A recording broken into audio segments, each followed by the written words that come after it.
দর্শক আসসালামু আলাইকুম, কেমন আছেন? আশা করছি আপনারা সবাই ভালো আছেন। আলহামদুলিল্লাহ আমিও অনেক ভালো আছি। চলে এলাম আজকে একটি রেসিপি নিয়ে। আজকের রেসিপি হচ্ছে আমার সেমাই দিয়ে সাবুদানার পায়েস। আর এই সাবুদানার পায়েসটি আপনারা কখনো খেয়েছেন কিনা আমি জানি না।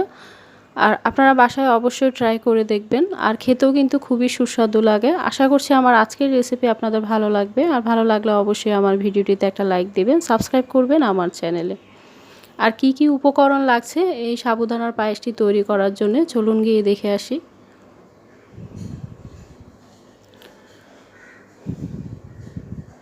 একটা হাঁড়িতে আমি হাফ টেবিল চামচ পরিমাণ ঘি দিয়ে দিলাম। আর হাঁড়িটা আমি চুলোয় বসিয়ে দিয়েছি।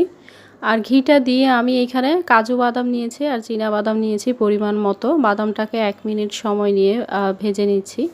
তবে চুলার আঁচ বাড়িয়ে দিয়ে বাদামটাকে ভাজা যাবে না।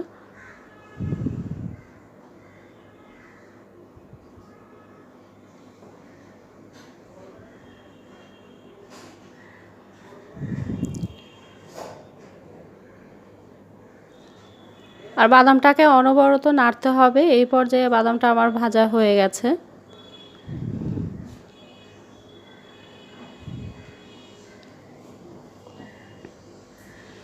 এখানে একটা হাঁড়িতে আমি পর্যাপ্ত পরিমাণ পানি দিয়ে দিয়েছি। পর্যাপ্ত পরিমাণ, খুবই বেশি পরিমাণ পানি দিতে হবে সাবুদানা সিদ্ধ করার জন্য।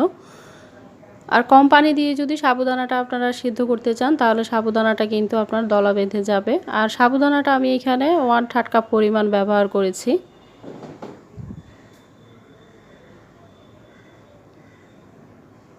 আর এই পর্যায়ে আবার সাবুদানাটা হয়ে গেছে।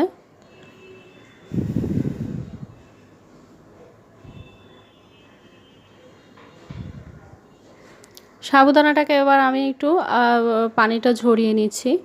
পানিটা ঝরিয়ে আমি ঠান্ডা পানি দিয়ে সাবুদানাটাকে ভালোভাবে একটু ধুয়ে নিতে হবে। আর ধোয়ার কারণ হচ্ছে আপনি যদি ঠান্ডা পানি দিয়ে সাবুদানাটাকে ধুয়ে নেন তাহলে সাবুদানাটা কিন্তু অনেক ঝরঝরা থাকে, একটার গায়ে আর একটা লেগে থাকে না।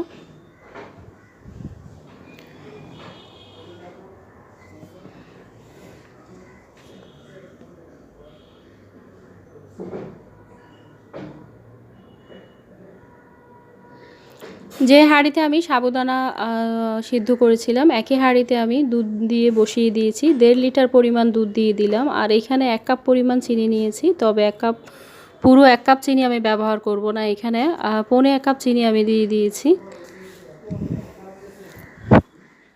তারপরে 3 টেবিল চামচ পরিমাণ দিয়ে দিচ্ছি আমি কনডেন্সড মিল্ক।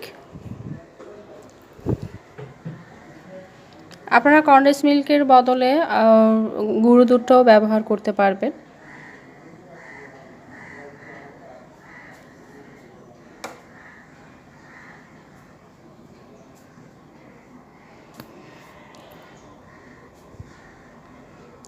এবার কনডেন্সড মিল্কটাকে দুধের সাথে ভালোভাবে মিশিয়ে নিতে হবে।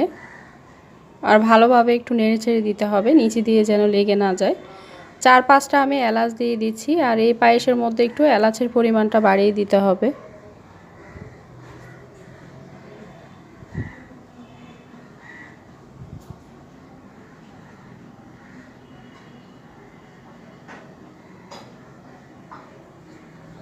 সেমাই দিয়ে দিলাম এখানে আমি 100 গ্রাম পরিমাণ। তবে সেমাইয়ের পরিমাণটা একটু কমিয়ে দিতে হবে। লবণ দিয়ে দিচ্ছি হাফ টিস্পুন। আর লবণটা স্বাদের ব্যালেন্সের জন্য।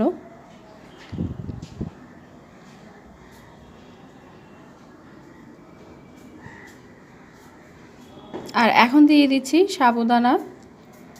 সাবুদানাগুলো দিয়ে আমি 2-3 মিনিটের মতো চুলায় রাখবো। এখন ভালো করে একটু নেড়ে চেড়ে নিচ্ছি।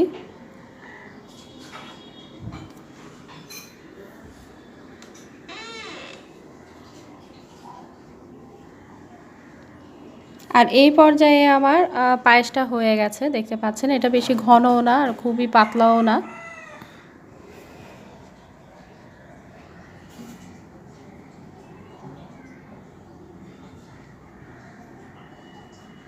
আর একটা সার্ভিং ডিশে তুলে আমি আপনাদেরকে দেখাচ্ছি কেমন হয়েছে।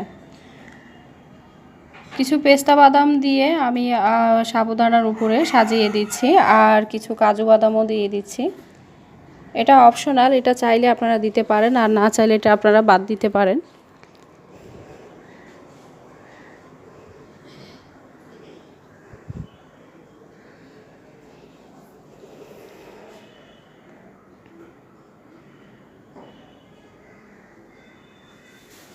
তৈরি হয়ে গেল আমার সেমাই দিয়ে সাবুদানার পায়েস। আশা করছি আমার আজকের রেসিপি আপনাদের ভালো লেগেছে, আর ভালো লাগলে অবশ্যই কমেন্ট করে জানাবেন কেমন হয়েছে।